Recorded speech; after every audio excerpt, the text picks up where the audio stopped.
Hello, everyone, and welcome to this explainer. I am absolutely thrilled you're here today because, honestly, we are looking at something truly groundbreaking in the world of pharmaceutical sciences. We're going to take a comprehensive, semester-by-semester journey comparing the old Bachelor of Pharmacy syllabus from 2016 to the cutting-edge, newly updated 2026 syllabus, and this new one is designed entirely in accordance with the National Education Policy, or NEP 2020. If you thought pharmacy school was just about, memorizing chemical structures all day, well, you are in for a massive surprise. Here is our roadmap for today's explainer. Section 1 covers the NEP 2020 Pharmacy Update. Section 2 jumps into Year 1, Foundations and Python. Section 3 is Year 2, Data and Machine Learning. Section 4 explores Year 3, Innovation and AI. Section 5 tackles Year 4, Clinical AI Applications. And finally, Section 6 wraps up with the future of pharmacy. Let's dive right in. Section 1. The NEP 2020 Pharmacy Update, a paradigm shift. To put it simply, the gap between the old 2016 syllabus and the new 2026 syllabus is basically defined by technology.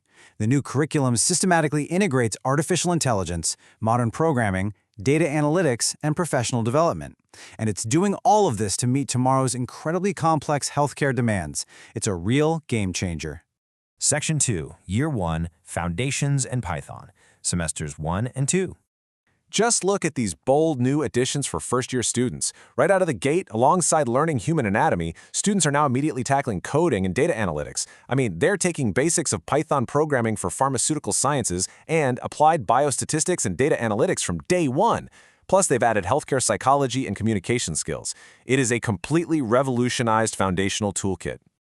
Comparing Semester 1 directly, the shift is just undeniable. Traditional remedial biology and math, they've been completely phased out. In their place, students immediately tackle Python programming. So they've essentially swapped remedial math for coding and generalized communication for highly specialized healthcare psychology.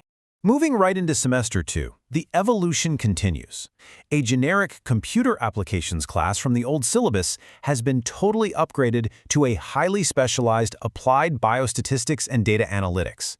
The focus on data here is relentless, and it's absolutely crucial for modern drug development.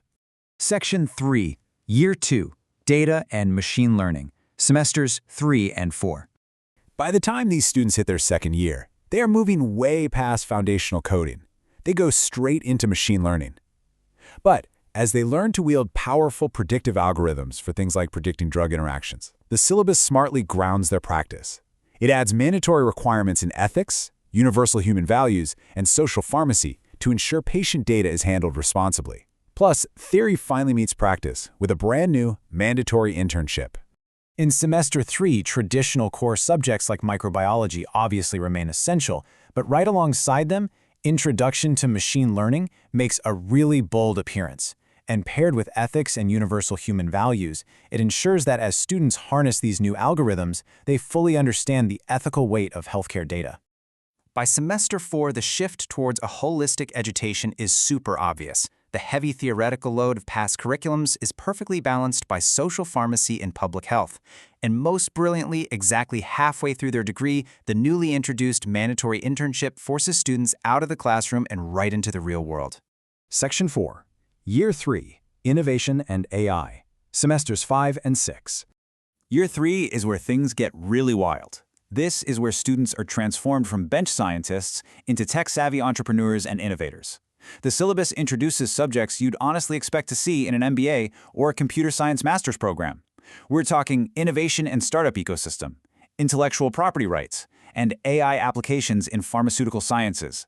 Oh, and yes, another mandatory internship. The contrast in Semester 5 is incredibly stark.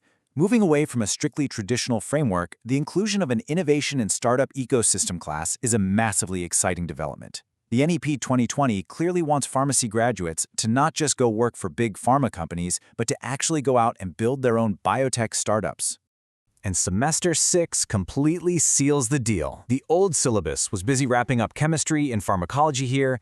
The new syllabus consolidates all that and introduces intellectual property rights right alongside AI applications in pharmaceutical sciences. So the absolute key takeaway here is that students are learning how to use AI to discover drugs, and then immediately learning the patent law required to protect those discoveries. Brilliant, right? Section 5. Year 4. Clinical AI Applications, Semesters 7 and 8. The final year is heavily focused on real-world application. The new additions include AI and clinical applications, modern analytical techniques, ethical considerations and translational applications of AI, and clinical pharmacotherapeutics. But crucially, they've replaced the old, kind of scattershot list of random electives with mandatory, concrete research projects in both semesters. In Semester 7, basic practice schools get a huge upgrade. Students now take AI and clinical applications paired with modern analytical techniques and a formal research project. They're officially transitioning from basic observational practice to advanced AI-driven clinical research. Finally, Semester 8 completely streamlines the conclusion of the degree. Instead of choosing from a massive, scattered list of over a dozen electives, the whole cohort is focused heavily on ethical considerations and translational applications of AI, along with dedicated research projects. It ensures every single graduate leaves with a firm, standardized grasp of modern clinical practice. Section 6, The Future of Pharmacy, Beyond the Syllabus. So I really want to leave you with this thought-provoking question. With tools like Python, machine learning, and clinical AI now built into their very foundation right from day one, how will this new breed of graduates redefine the daily life and impact of a pharmacist? Because this syllabus isn't just about changing a few classes, it is fundamentally changing what it means to be a pharmacist in the 21st century. What an incredible evolution to witness. Thank you so much for joining me on this explainer today. I really hope you found this breakdown as fascinating as I did. Please like, share, and subscribe to our channel. Until next time, keep learning and stay curious.